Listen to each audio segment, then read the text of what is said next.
One of the problems that you run into, and the reason why we need HDR photography, is because of the limitation in camera capture.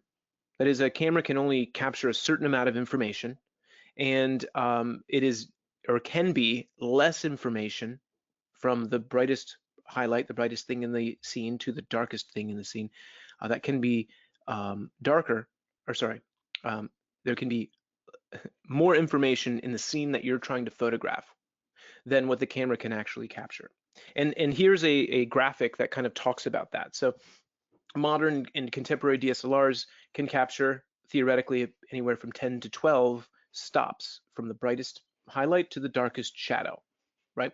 The average outdoor scene can be about 17 stops. And a monitor or a projector or even prints, so the way we actually view these pictures afterwards, after we make the image, is even more severely limited than a camera itself. So the camera can actually capture generally more information than we can technically even display. Now, all that said and done, what we're able to do with HDR photography processes by over and underexposing scenes is basically merge those images together.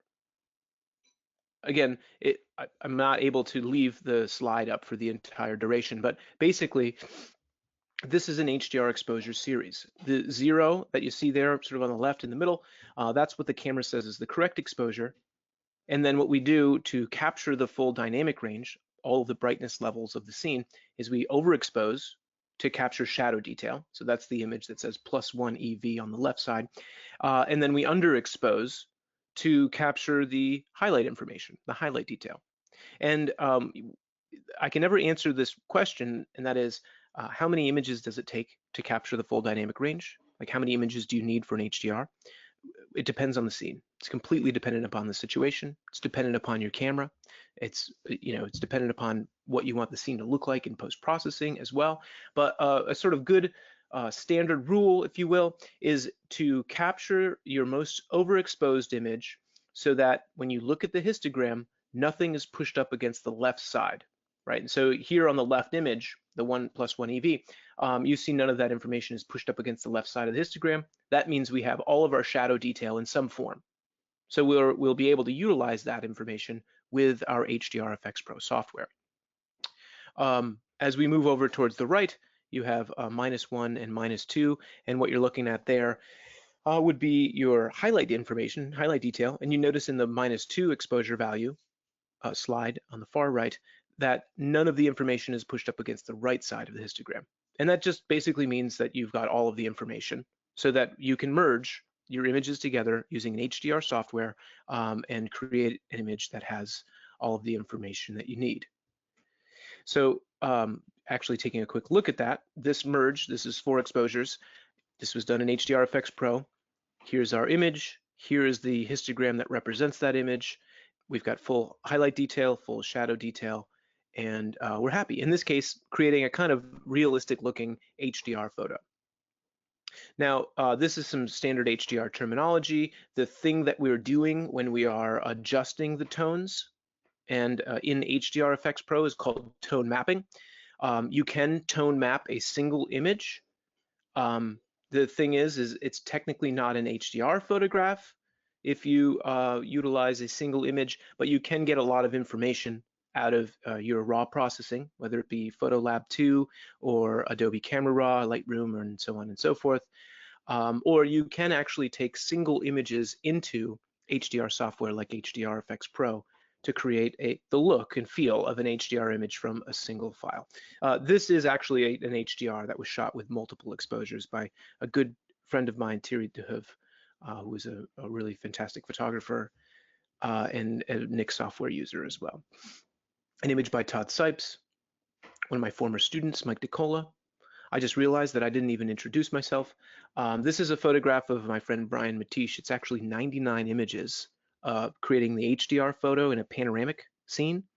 And then I took a studio light, put it in the environment, had Brian step in, and then photographed Brian with the studio lighting, and then using Photoshop stripped him out. So it's sort of an extensive image to get the look that I was going for.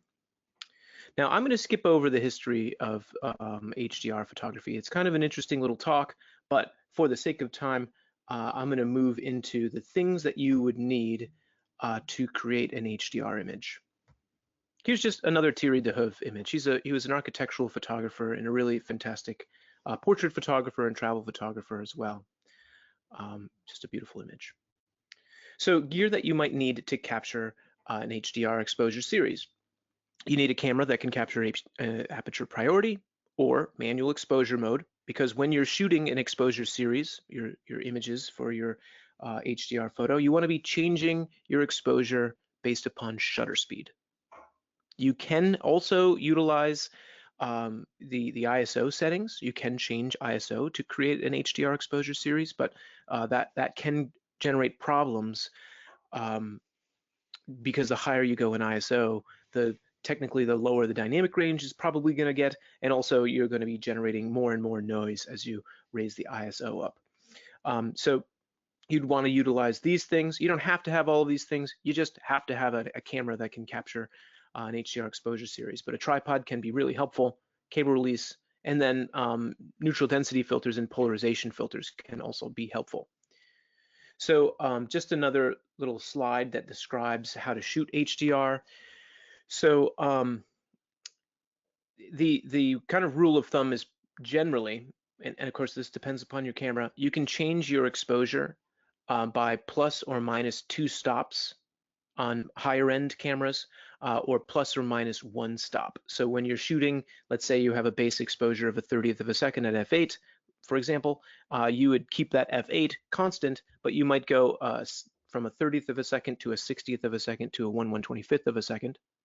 That's going to yield you good, well, shadow detail because you're underexposing. And then you're going to have, you're going to go from that 30th of a second to a 15th to, you know, an 1/8, and that's going to yield you 5 stops of an exposure range, and you'll have good sort of tonal range and tonal differences between those single stop exposures. Here's just a little bit of auto exposure bracketing. These are this is a slide deck that I did in a private sort of demonstration for a user group in Buffalo, New York, I think a year ago. So these are just slides that I'd used to describe all of these things. And I'm surprised actually that those were cut off that way. Anyways, we've been talking for about 12 minutes. I very briefly described the HDR process. What you're looking for is, again, the full dynamic range of a scene. And actually, this example is an uncommon example. It's shooting portraiture utilizing an HDR process. I'm gonna come back to that image. I think I'm actually gonna start with this Todd Sipes series, and I'm gonna get rid of this photo because we don't need it in the grouping. Now, as we move into our first exposure series here, there are a few things that you might do to your raw files before you merge them into HDR FX Pro, but there's only a few, and I don't suggest going too crazy with sort of pre-processing before going into HDR FX Pro. In fact, the sort of list of stuff that you might do, I'm going to double click on the image here just to get us into a larger preview, would be adjusting any camera profiles that you might want to utilize. That's totally fine as long as the camera profiles and all of the adjustments that we make in this pre-processing are identical. At least that's generally the rule of thumb. It's a good idea.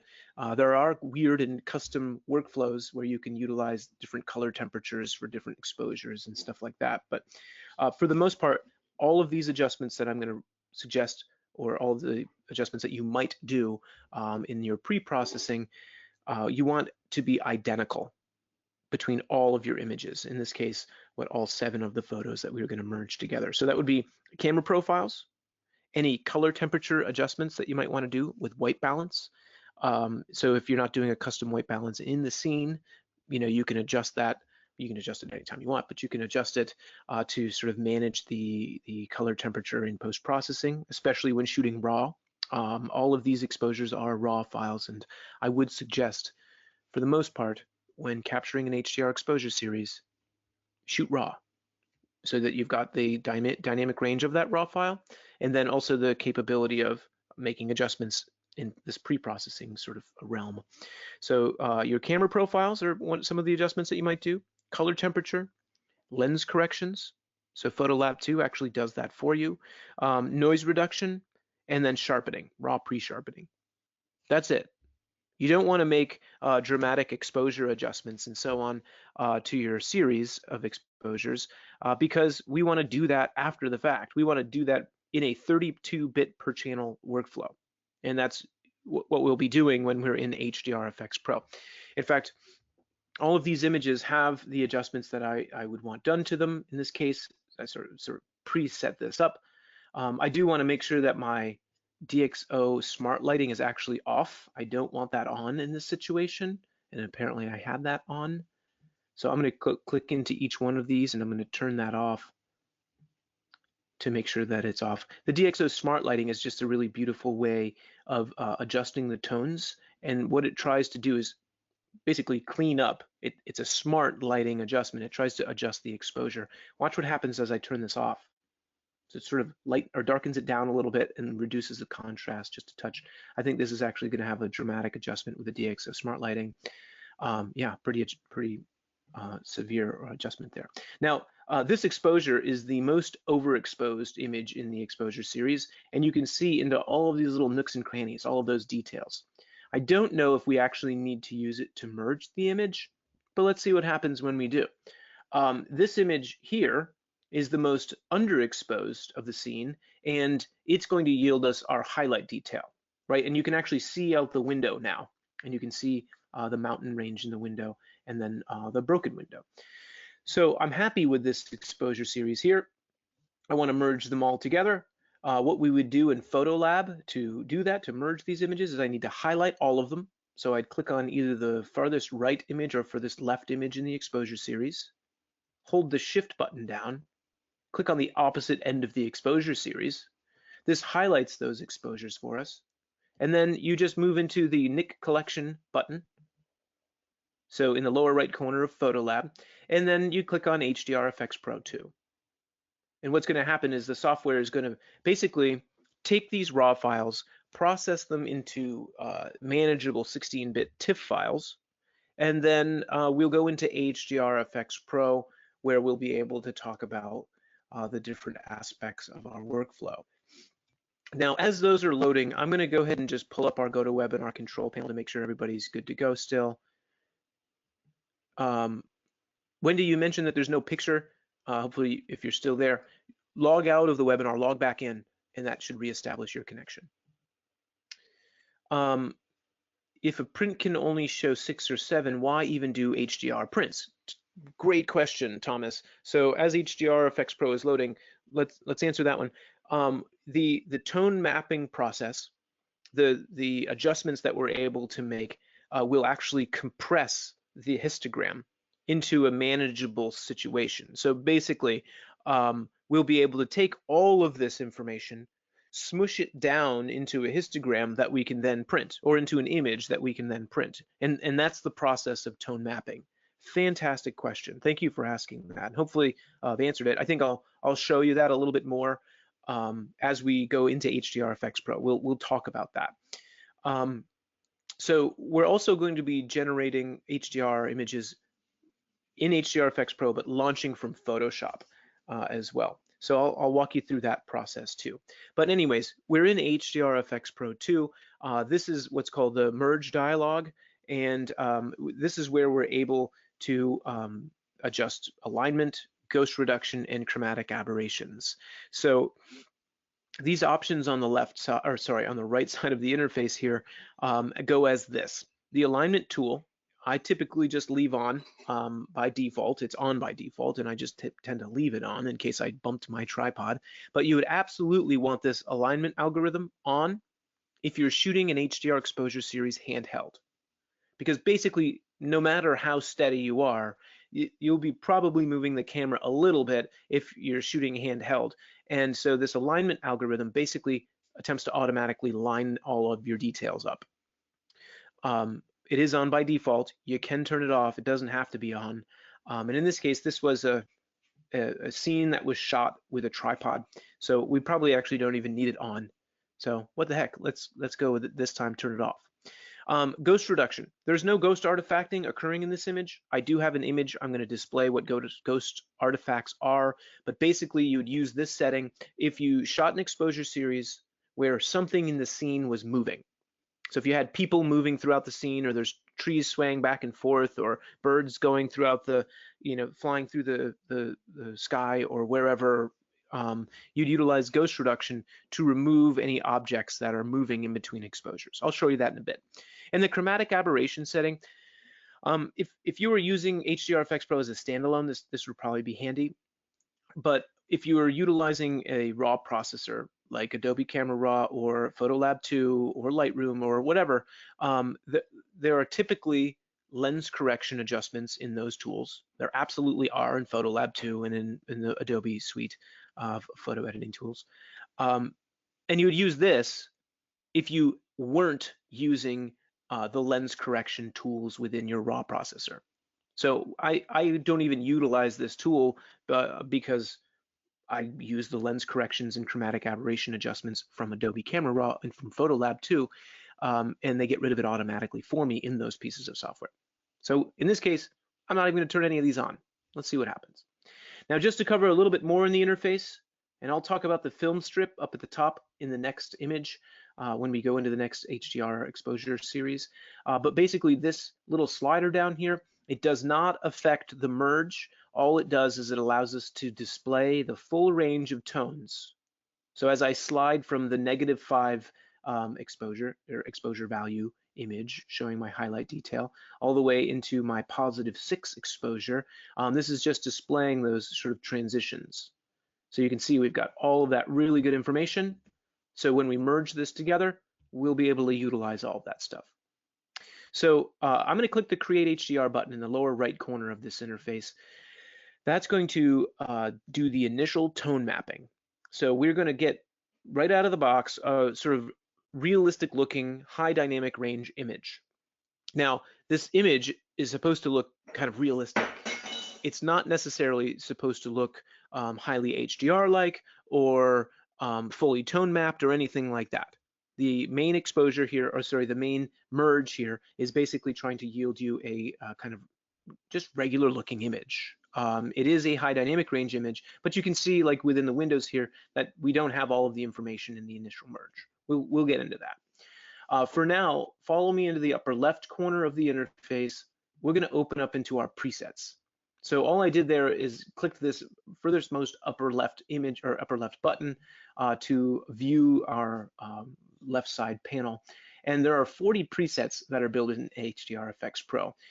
They are broken into architectural, artistic, your recently used, realistic, landscape, surreal, and favorites. And then the new collection of presets are these really wonderful en vogue presets, or at least I find them to be really wonderful. I built them back in December, and they have now been integrated into the software. So I'm super pumped about that because these are all presets that I basically was using, and that we've integrated them into HDR FX Pro, which is super exciting. But these presets, they are single-click fixes, if you will, that will yield you different kinds of looks. And my goal in this case wasn't to have a particular kind of image in mind when creating these. I was going for, some different looks. So this one's called soft and grainy, right? It is definitely soft and grainy. Here's subtle texture. I actually like subtle texture quite a bit. We might use that one. As we scroll down, there are a few that are a little bit more stylized. So this one is warm deep, and it basically has a curve adjusting the colors to kind of give it like a vintage effect or a strange colored effect. But these presets, they are just that. They are presets, they are starting points. And so what you would do is either utilize one of these or just start from scratch on your exposure series, using the initial merge. You can do either one or any, whatever you want. But basically, these presets are going to get you half of the way there for the most part. You can create your own presets. I'll show you how to do that as well. For now, I'm actually going to hide that window. I prefer to work without the window open because I get a larger image. I can see my photograph a little bit better. So we're just going to cover the tone compression section on this image, and I also want to talk to you about control points on this photograph. We should have enough time to get through basically all of the different tools in HDR FX Pro but there are quite a few tools and capabilities in this software. So without further ado, let's go into the tone compression section. So tone compression is the amount of that tone mapping. It's the amount of the sort of smushing of the histogram of the tones.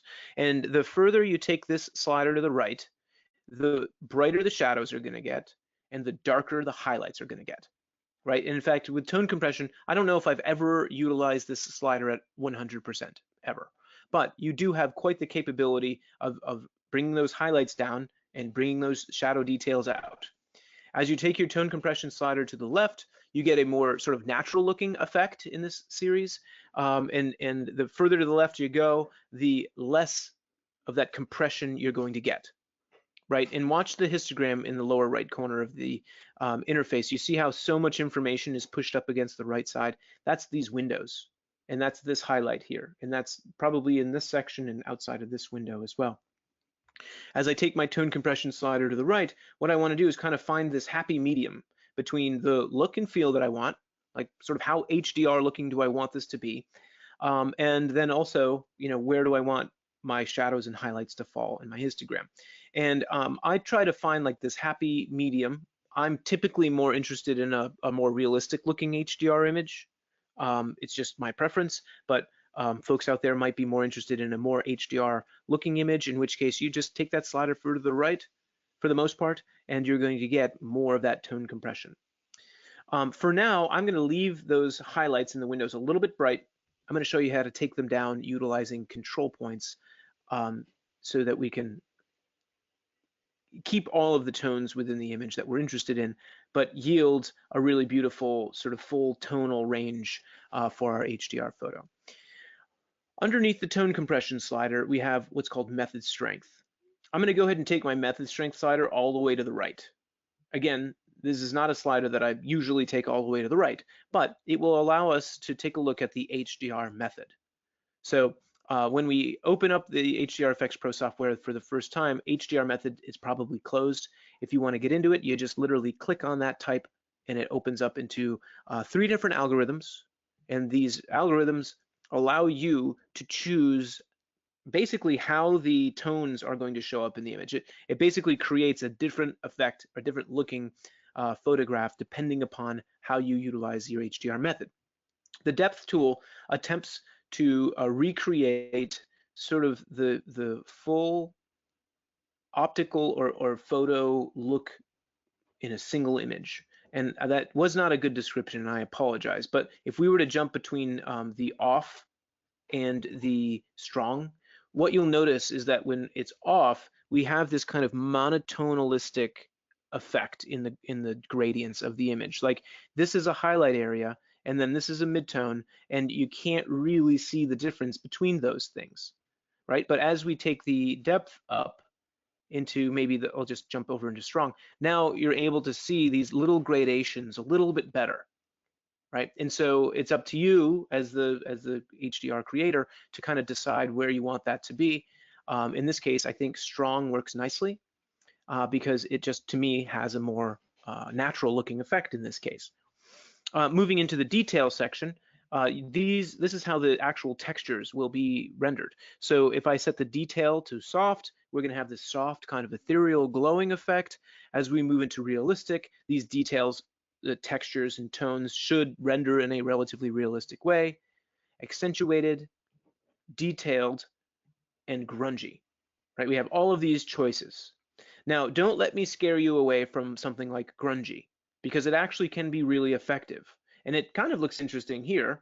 But what we've done is we've taken the method strength slider all the way up to 100%. And so all of these adjustments that we're adding within HDR method are going to be, you know, up to 11. We've turned it way up. But if I take my method strength slider down, I can make it much more subtle, and we can kind of put it anywhere in between. So the grungy detail effect might actually be effective, you know, if you utilize your method strength slider as well. So don't let, you know, the demonstration kind of scare you away from these different details or even this different drama setting. So I've set detail to realistic so you can get a good sense of what drama is doing. As I set the drama setting to flat, you can see we get this, again, kind of monotonalistic, flat-looking image. As I set drama to natural, the look overall is going to be a little bit more natural, deep, dingy, sharp, and grainy, right? And again, you might have some really interesting combination of depth set to strong, detail set to accentuated, and grainy set for the drama setting. But then you might say, okay, well, I'm just going to dial that down to 30%. So you still get this effect and this look and this aesthetic, but it doesn't punch you in the face so much. It's a little bit softer of a feel to the image. And the beauty of this tool is that you're able to control all of these different aspects.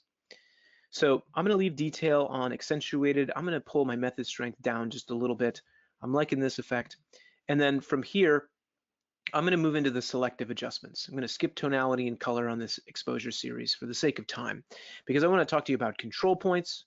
And control points are a selective editing tool that is within Photolab 2. So you can actually process raw files using this kind of capability, and then within the rest of the Nix suite as well. Every piece of Nix software has control points in some capacity. And in HDR FX Pro, we're able to control the tone, colors, and textures with these control points on an object without actually having to make a selection. So I can take a control point, place it on the window here, and then in each control point, I have the ability to adjust exposure, contrast, saturation, structure, which is basically texture, blacks, whites, temperature, tint, and then method strength. So we could actually turn the method strength down or up on our windows if we wanted them to have some other effect, in fact, within any object, because you can just drop a control point on the object. Now, one of the questions that I get really often is, can you make a selection that isn't a circle? And yes, you can, but you can't change the area of influence shape. That is, I'm clicking on the slider that's right next to the point itself, and I'm able to size the area of influence of this control point. We are not making a circular selection, though. We're just making a selection inside of this circle of the point that we drop this point on, of the object that we drop the point on. So if I were to move over into my control points list, right now we just have the one control point, and I click on the little checkbox that's all the way over to the right side of the control points list, what you can see is the selection that's being made by this control point. So the point understands that we're trying to make a selection of the window, and it looks at the tone, color, and texture that we place the point on, and anything that matches that's inside of that circle will have the selection of it. So the control point will make that selection. And just to clarify, anything that you're seeing that's white in the image right now has the effect of the control point, or will be affected by the control point. And anything that's black does not have any of the effect of the control point, or won't once we start to make adjustments. So it's a really powerful tool because I can literally just point at the stuff and then go in and adjust exposure and adjust, contrast, and maybe reduce a little bit of saturation because the color's a little bit funky in there right now. We can even go into temperature and tint, and we can kind of customize the color temperature of the area that's outside of the window. If there was too much texture and that area was becoming distracting, I can reduce the structure. We can reduce or adjust the method strength. And we're able, again, to do this selectively without ever having to actually make a selection. Just by clicking the Add Control Point button on the right side, placing the point on the object that we want to adjust, and then going into the exposure and adjustment sliders to affect them. I will oftentimes use a shortcut to make a new control point, so I don't have to take my cursor all the way over to the right side of the interface. To create a new control point, there's a couple ways actually, but if you just hit Shift-Command-A on a Mac or Shift-Control-A on a PC, you can create a new control point sort of from scratch. And so I'll kind of just bounce around the image and start dodging and burning through the different portions of the photograph to kind of direct your eye and attention through the image. For the sake of time, because I could probably spend 15 minutes kind of playing around with these control points and describing why I'm doing these things and what we're doing, I'm going to just take a quick look at the before and at the after, and maybe even add a vignette. Let's go into the finishing adjustments really quickly, and let's just add a vignette to the image. That's a little bit too strong. I don't need to move so far into the middle. So let's just vignette the edge, maybe very subtly. So it pushes your attention in towards sort of our subject. In fact, I'm going to recenter this. There we go. Let's take a quick look at the before and after using the compare button in the upper left corner of the interface. This is the original HDR merge as it sort of was created by HDR FX Pro.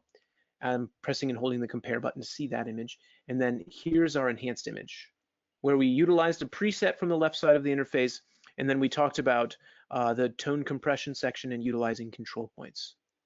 I'm going to go ahead and click the Save button in the lower right corner of the interface. This is going to bring us back over into Photolab 2. And then what we'll have in Photolab 2 is our HDR exposure series, our raw files, and then a series of TIFF files that show up as well because they are duplicated from the raw files. And then we have our HDR final image as well. And this will be saved into the same folder as my HDR exposure series. So that's right there in there. All right, let's jump back over into the photo library. Let's go into the ghost reduction exposure series that I have, and then let's go ahead and just launch these 3 images. Actually, before we do that, we had a question that came in, and that is, how do you assign the lens profile to the lens and camera profile to the images? Basically in Photolab 2, it does it for you. So here's an exposure series where I haven't actually downloaded the combination for the lens and the for the lens and the camera. And so what I've done is I just double clicked on the little camera with the download button there, and now I'm going to be able to download this combination. So the beauty of Photolab 2 is it utilizes these DxO optics modules, and so it'll actually create well, it doesn't create a profile, it uses the custom profile that DxO has created for us with that particular camera and lens in mind. So as we take these 3 images and turn off the DxO smart lighting, because I don't want that on, I'm sorry, I just realized that was on. I'm going to just turn it off for each image. It's off. That one's off, perfect. For this exposure series, you can see that there are people walking through the scene. So this creates a problem for us, but HDR FX Pro does a pretty good job to utilize, or with ghost reduction, to get rid of those kinds of artifacts and problems. So here we've got our 3 images. I'm going to go ahead into the Nick collection button. And before I do that this time, I'm just going to show you the settings section. So usually we would just click on HDR FX Pro, would launch, we'd go from there. But the settings here allow you to choose whether you're going to be processing with a TIFF file or a JPEG, the bit depth, the quality bit depth of the file, and then resolution and so on.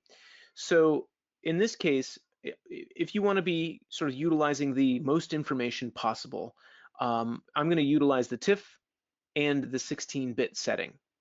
And you can assign profiles, ICC profiles as well. I'm going to leave this as shot because I think there's probably shot with the sRGB or Adobe 1998, so I'll leave it there.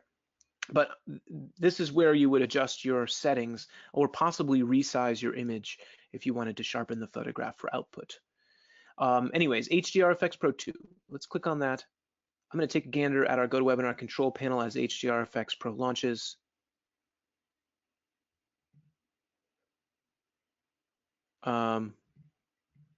Okay, cool. Seemingly no problems. Okay.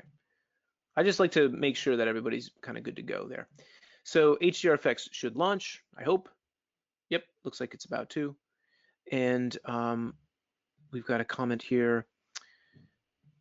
When I use control points to decrease exposure of bright areas, the color turns ugly gray, not white. Can this be corrected to bring back white? Vince, good question. So let's see if we can, I don't know if this exposure series is going to yield us a good answer to your question. Wonder where HDR FX Pro is. Should have launched there. Let me minimize this. Oh, there it is. It launched behind Photolab 2. That was odd. So Vince, I think I have another exposure series that we can answer that question. So we're here in the merge dialog. This time we need to get rid of some ghost artifacting that's occurring. It's hard to see in this small preview. So what I'll do is click into the little magnification glass down here. And using the magnification, you can set this to view ghost reduction or ghost artifacts, as well as chromatic aberrations. In our case, we just have some ghost artifacts that are occurring, namely this guy here, who's kind of like his torso is showing up here, part of his head, part of his legs are showing up there because HDR FX Pro isn't quite sure what to do with this information. It wants to use the best information in the exposure series to yield us the best or the highest amount of information possible. And so it thinks that we want this information, and it's wrong in this case. So we'll get rid of it. In fact, there are some other artifacts that are occurring. You can see this lady with the grocery bag. She's like something following her. This guy has his own ghost following him. I don't know if there are many others. Yeah, this guy's missing his legs. And we want to clean that up. This guy's missing his arms as well. So to do that, let's go ahead and set it on this gentleman here. We click on the ghost reduction checkbox on the right side of the interface. And then we don't need to change our ghost reference image because it seems to have just fixed the image for us. But oftentimes what can happen is you need to change the ghost reference image. And that is, the software needs us to kind of tell us which information we want to use. And by changing the ghost reference image, we're going to get a different result because it's using different information from that exposure. So let's see what happens if we go to -2. Yeah, so at -2, you can see this is not the right selection. So I'm going to basically just click through the different images until I get the result that I want. So he's looking good. Let's move over to this gentleman. That looks fine there. This guy's got his legs. They're looking great. I'm happy where it's at now. This guy's got his legs back in his bag of groceries as well. So we're good. I'll leave this at 0. The other option that you do have within ghost reduction is that you can reduce the effect. And in fact, it's ideal to have the least amount of ghost reduction possible because we can actually reduce the full dynamic range that we have access to. So as I set the strength down to 40%, it's losing some of the detail on this gentleman here. Now that said, 100% is fine. If it gets rid of the effect for you, like this isn't going to work at 60% because now he's missing a leg. Typically that 100% is going to work. If you were shooting in a cave or you were shooting dawn, a sunrise or something like that, and you had to utilize the full dynamic range, it wouldn't be a bad idea to try and turn down the strength here or there. In this case, at 80%, it's going to work. I'm going to click Create HDR so we can move on. But in this case, we don't have a really wide dynamic range to the scene, and so we can reduce the effect a little bit. But even at 100%, it should be fine. It's when you have a really wide dynamic range is when you typically want to really reduce that.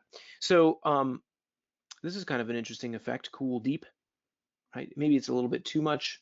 Here's daylight to evening. I love the presets because basically I get the potential of the image, and then I also get to see basically what my photo could look like, and then I can adapt from there. So I like natural bright in this case. Let's move into the tonality section. I'm just going to increase the contrast. And then I think I also need to increase the saturation a little bit and then even take my exposure up. There we go. That's looking a little bit more realistic to me. Let's take the black sliders up a little bit. Now, I had a question earlier, and I'm sorry, I've forgotten who asked the question, but it was in regards to if our monitors and prints have such a limitation of capability of displaying these tones, then why even do the HDR image? Well, because we're able to do stuff like this, where we've reduced the full sort of the range of the tones in our histogram. We've smushed the histogram together. So we still have something that's relatively bright in our histogram, and we still have a nice dark shadow. And this will print. This will print with full detail at this point, depending upon your printing process or depending upon the paper that you're using, if you're printing with inkjet and so on and so forth. There's always variables in that because as soon as you start printing, then you're dealing with the dynamic range of the printer itself and the printer technology and the paper that you're using or whatever the substrate, whatever you're printing on. Anyways, long story short, I really just wanted to show this image for the ghost reduction settings. So I'm going to click the save button. And we're gonna move into, oh, what happened? Oh, I see, I'm sorry. It closed my Photolab 2, or I minimized my Photolab 2 before, and I had to get that back. Apologies. That scared me for a second. I thought my software had crashed. It didn't, it was just behind there. Okay, so there's our HDR photo. Let's go ahead and jump over into Photoshop. And in fact, this is the sort of finished HDR photo that we're going to be creating from our exposure series. So let's go ahead and just get rid of this image. I'm going to not save that. This is the most underexposed image because we're shooting sunrise and we're shooting directly into sunrise and into a shadowed area, right? Because the sun is not going to be even touching this area. So this image, this series was shot with a medium format digital camera. Oh, that color temperature looks different. I wonder if I'd set that right. This was shot with a medium format digital camera, and it still needed, 7 or 8 frames to capture the full dynamic range of this situation. And this camera has a really wide dynamic range. So it kind of goes to show you, what you might need to shoot in terms of what you're attempting to capture. In this scene, it's, this whole area that will be in shadow or is in shadow as the sun rises, and then the actual sun itself as it peaks over the horizon. Now we're in Photoshop. I've made some adjustments to these raw files in Adobe Camera Raw. I adjusted the camera profile. I corrected the color temperature, turned on lens corrections within Adobe Camera Raw, basically checked it on. Actually, I didn't with this one now that I think of it, because the Adobe Camera Raw doesn't have the lens corrections for this particular camera and lens combination. But I did check noise reduction and sharpening. And that's all the stuff that I would have done. Now, HDR FX Pro here within Photoshop, I have 2 different options. I can do a single image for tone mapping, or I can click this merge button. And the merge button is what we want here. And we get a different prompt when we launch from Photoshop. And that is, we need to tell Photoshop, or tell tell HDR FX Pro what images we want to utilize. And to do that, you can either open them from your Finder on a Mac or from your browser from on your PC, or if you already have the images open in Photoshop like we do here, you just click Add Open Files.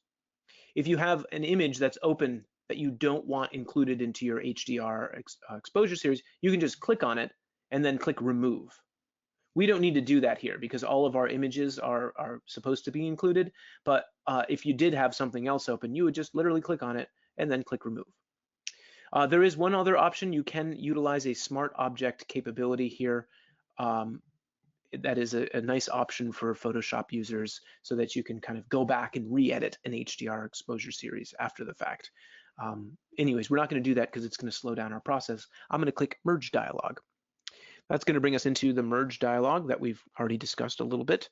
And then I don't think I have to make any adjustments. So I'm going to be able to simply click Merge and then open up into HDR FX Pro. As that launches, let's take a look at DxO Webinar. Would you please, in your presentation, detail the basic steps to utilize HDR FX Pro? Yeah, I'm sorry, I thought I was doing that. So I don't need to utilize the ghost reduction settings here. So I'm going to turn that off because I don't have anything that's actually moving aside from the sun rising, but I don't think that's going to create a problem in this series. So all I need to do is merge the images. So click Create HDR. And then we can start with a preset on the left side of the interface. And that's going to be a good starting point for us. In fact, I'm going to do that because I think it's going to kind of get us half of the way there.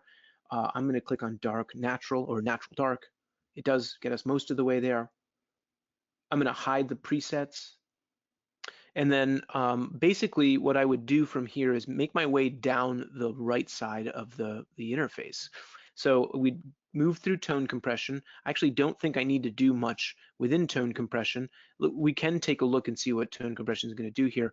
But I think the detail that I want to save in the sun here, I will do using a control point because I actually really like the overall image that we're getting from this. So I'm going to close tone compression and move into tonality. So the preset has made an adjustment to the exposure. It's already at -25%. it works pretty well here. From there, I might actually go into shadows or highlights in blacks and whites to kind of reduce these tones, in this case, to add a little more contrast by darkening down the shadows. I don't think I need to adjust my whites or highlights much, but let's take this to the right. Yeah, because as I do this, it's really just blowing out my sky as I try and brighten that up. If I take my highlight slider to the left a little bit, though, I'm actually getting some nice texture and detail out of that sky. So I might not even need to use control points in this case. Taking that highlight slider to the left kind of fixed that nicely. The last slider within the tonality section is the structure slider. Structure is basically texture. If I take this slider to the right, it's going to be increasing the texture. If I take it to the left, it's going to be flattening out, reducing that texture. It kind of smooths out the tones. In this exposure series, this exposure itself, I don't think I want to really add much global structure because I would move into our control points and do that selectively. After tonality, we move into color. And in color, we have three simple adjustments. We have sort of it's a saturation slider, which is kind of the intensity of the color. You can increase or decrease that. You can decrease it all the way to black and white if you want to create a black and white HDR image. There are other ways of creating black and white HDR images as well. And I would recommend creating the HDR image in HDR FX Pro and then converting it in black and white using Silver FX Pro, just because you have a lot more control over those, the particular specialty of HDR photography and then black and white conversion. So temperature and tint. Let's see what happens if we warm the image just a little bit by taking that temperature to the right and tint to the right, just a touch, kind of warming the entire feel of the image. I'm happy with that color adjustment. From there, and again, we would just make our way from the top to the bottom on the right side. You choose the preset on the left if you want to use one, then make your way from the top to the bottom on the right side of the interface. So control points here. I actually am pretty happy with the tone of the sun itself. I think maybe we'll drop a control point in there and see if we can get a little bit more texture out of that sky. If I take it too far, it becomes really noticeable. We do have that information because we captured it in the exposure series, but just because we have it doesn't mean it's a good idea to use it, right? One thing I will do, though, is actually warm the temperature and the tint of that sun area up a little bit. And that's just going to kind of give us this really wonderful color difference between the sort of the orb of the sun itself and the area around it. In the sky, I'm just going to reduce the tone. In fact, we got a question earlier about when one of the users that's in the webinar asked if he reduces the exposure in an area, it can kind of get gray and funky and weird. What's happening is this exposure slider is attempting to only adjust the luminosity, the brightness, the exposure itself. And so what can happen is that you actually need to go into your saturation slider and either add some saturation or reduce saturation depending upon the example. So in this case, I'm increasing some saturation as I'm darkening down, as I'm burning down the corner. And now I'm getting a nicer sort of blue sky up there. And depending upon where we drop the control point, we get a wholly different result, right? Because if I drop the control point in here, in the highlights of the clouds, I'm going to be affecting that tone, color, and texture. I really only want to be adjusting the sky. I'm going to actually duplicate these control points. So we have exact duplicates in the sky up here. And to do that, I'm literally just holding the Option key on my Mac or Alt in my PC, if I was using a PC, and then duplicating this control point by dragging away. So it's Option, click on the control point, and you get a duplicate control point. I don't know if we need this one, or if we do, it's maybe bring that back up. But we're running out of time here, ladies and gentlemen. So let's just take a quick look at a before and after. This time we'll use the split preview. So on the left, we have the original HDR merge. On the right, we have the preset adjusted image. And we can slide that back and forth to get a good feel of what's happening. I think to finish this image off, I would probably drop control points here or there and start dodging areas where I want to sort of attract your eye as the viewer, and then burning down or darkening down areas where I don't need you to look so much. Again, I use that shortcut Shift Command A, and that allows me to add in new control points. without having to move over to the right side of the interface to do that. Anyways, ladies and gentlemen, let's go ahead and sort of transition into our Q&A, and I'll answer any questions that you might have, moving into the Q&A here. I'm not going to click the OK button yet because I think we'll have questions in regards to the interface. So anyways, I didn't actually ever introduce myself. I should probably mention that my name is Dan Hughes. I was the webinar trainer for Nick Software from 2009 until 2014. And I left Google after Nick was purchased by Google, and I teach photography at the Rochester Institute of Technology in Rochester, New York now. So my job is to teach photography to young up-and-coming professional photographers and people that are interested in going into the photographic and the image and motion sort of workspace industry. So a lot of my students go on to work at software companies and Apple and Google and Facebook and companies concerned with images and image safety and making images and sort of creative end of things as well as scientific end of things. And a lot of students of mine go off into the sort of advertising industry and fine art industry as well, or fine art sort of realm. Anyways, feel free to type in any questions you might have, and we'll go from there. Char's question is, how did you get your hands on a GFX 100? A good friend of mine who actually used to work at Nick Software with me works at Fujifilm now and was able to lend me the camera for my 2-week trip to Hawaii. So I was able to borrow it, which was really exciting. Don, how do you get a copy of the webinar from a week ago? So Don, if you signed up for the webinar, you should have gotten an email that had that webinar, a link to the webinar in it. So 24 hours after the webinar was conducted, you should get an email. It seems as though some folks are getting that email and some folks are not. And I'm not sure why that is, because they are being sent out. How do you delete a control point? Great question. So let's say you decide that you don't want this control point in the foreground anymore. You just have to activate it. So click on it and then tap the delete key on your keyboard to get rid of it. Great question. Is there a user manual for the Nick plugins? Jill, at this point, there are no user manuals for the Nick plugins, but there are sort of getting started tutorials that are on the the Nick Software YouTube channel. So you can watch that.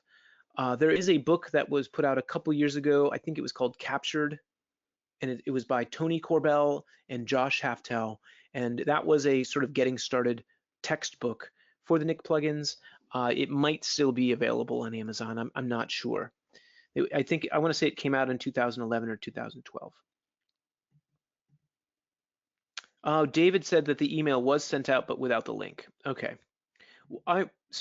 There's a lot of folks who haven't been getting the emails, or the email came out without the link. What I'll do is I'll email my contact at DxO and see if we can post the most recent webinars on their YouTube channel. Because it seems like there are a bunch of folks who haven't actually gotten those links.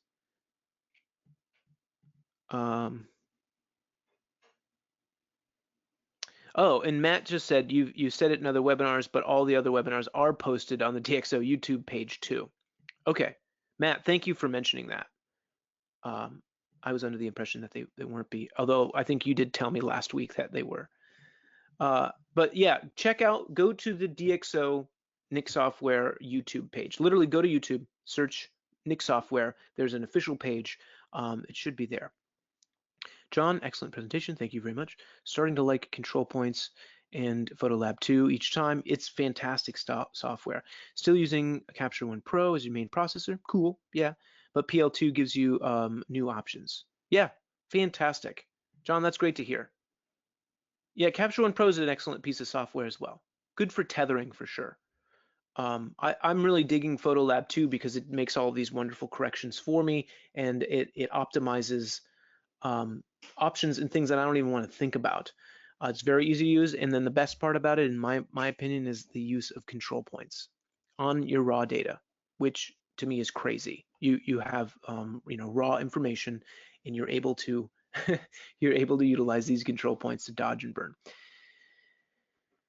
Any tips to correct the white line sometimes created with HDR images, like around mountains in the sky? Yeah, Christian, I do have a short tutorial on my YouTube page, actually. That's from a few years ago, but it does describe how to get rid of the fringe that can occur, between the edge of a mountain in a high contrast area like the sky in a mountain, or a light pole in a blown out sky in the background or something like that. So if you go to my YouTube page, which is, I think it's Daniel Alden, or maybe it's Daniel Alden Hughes, I'm not sure, in search, well, there's not that many videos on my page, but if you go there, you can find, let me see if I can actually just do that really quickly.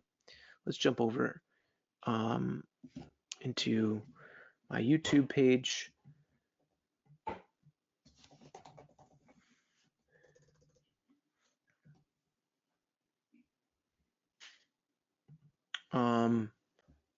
Let's see if there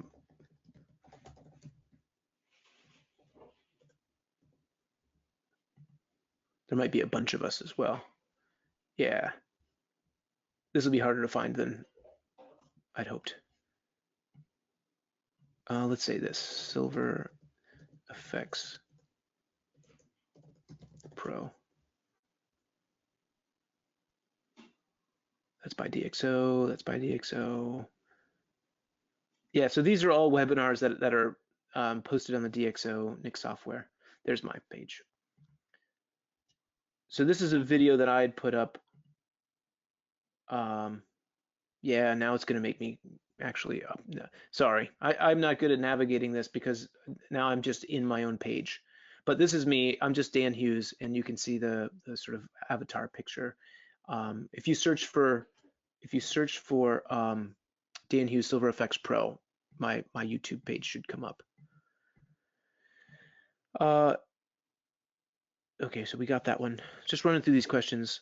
How did you determine what exposures to utilize for the 5 to 7 images? Oh, Bob, so I shot probably 10 exposure series of this scene. And the first one sort of helped me to determine how many images I was going to need to shoot. And I realized it was 8 in this situation, so that I got all of the shadow detail in these areas of shadow and all the highlight detail itself. So the first exposure series, I kind of just guessed. I just was like, I think it's going to be a lot. So let's just, shoot two exposure. I think it was 2 exposure changes between each exposure, and then shot 8 images. And that ended up being, I ended up getting all of the information. So it worked. Is there any advantage to going to Photoshop for HDR FX Pro? Yeah, actually, so there are a few advantages of utilizing the software from Photoshop. One is if you want to utilize smart object capability, that allows you to basically open the software back up and re-edit the image after the fact. But that's not a capability that a lot of people need.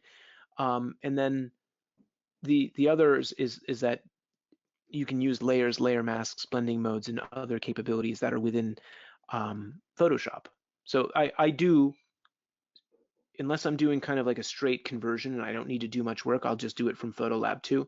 But if I know that I'm going to take this image into Color Efex and then finish it with the sharpener, I'll tend to take the images from Photolab over into Photoshop and process the HDR tool or the Nick plugins from that.